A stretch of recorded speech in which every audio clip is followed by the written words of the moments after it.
A biografia que você fez de Nelson Rodrigues foi uma das que lhe deu mais prazer em navegar na figura extraordinária dele? Foi. Por causa dessa biografia, eu passei 2 anos convivendo com o Nelson Rodrigues, que já tinha morrido na época, já há 12 anos, mas eu passei esse tempo todo que eu trabalhei na biografia convivendo com a figura dele, com as pessoas que conviveram com ele, né? Eu respirava Nelson Rodrigues 24 horas por dia, aprendia com as coisas que ele tinha falado, que pessoas me contavam, né? Aprendia com os exemplos dele, ou seja, ele me ensinou, inclusive, a ser mais brasileiro, né? Nelson Rodrigues era profundamente brasileiro.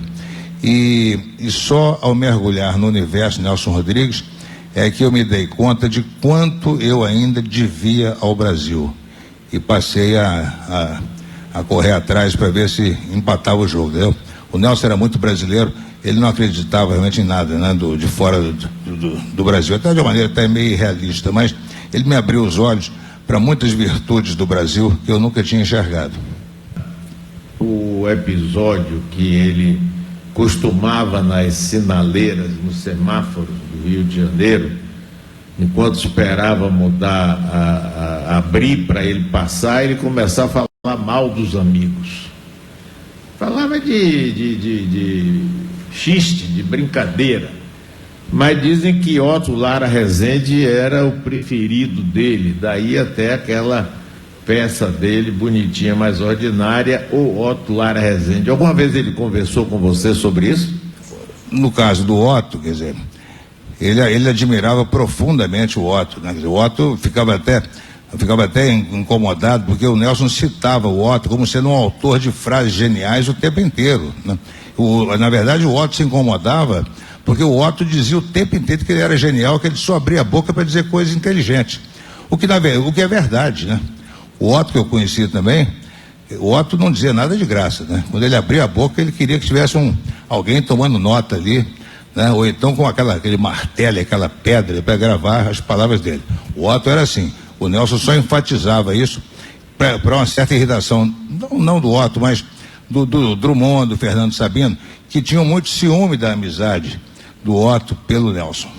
Agora, quem me contou esse episódio da sinaleira foi Armando Nogueira, que presenciou, segundo ele, presenciou isso algumas vezes ali na Avenida Rio Branco. Olha, é impressionante como a morte de repente altera a história, né? O Nelson e o Armando passaram os últimos 20 anos da vida do Nelson quase que sem se falar, né? Porque foi baseado no Armando que o Nelson se inspirou para criar o idiota da objetividade. Ou seja, quem é o idiota da objetividade? É aquele camarada que quando vai ver o jogo de futebol, ele não quer saber do lado mágico do jogo, né? Da coisa genial de certos jogadores, do inesperado que se cria durante uma partida. O idiota da objetividade só enxerga se o cara está jogando no 4-3-3 ou no 4-2-4 ou no 4-4-2, só enxerga o sistema de jogo. E o Armando, infelizmente, era assim. Depois, mais velho, é que o Armando se tornou diferente. Mas depois da morte do Nelson, o Armando, que eu também foi meu amigo, também, por isso que eu posso falar, o Armando, de repente, eliminou os 20 anos de inimizade entre eles, entendeu? E se tornou muito íntimo do Nelson, né? Então essas histórias que o Armando vive, que esse Armando viveu com o Nelson, eu não conheço. Eu passei o tempo todo estudando o Nelson Rodrigues, e essa história eu não conheço.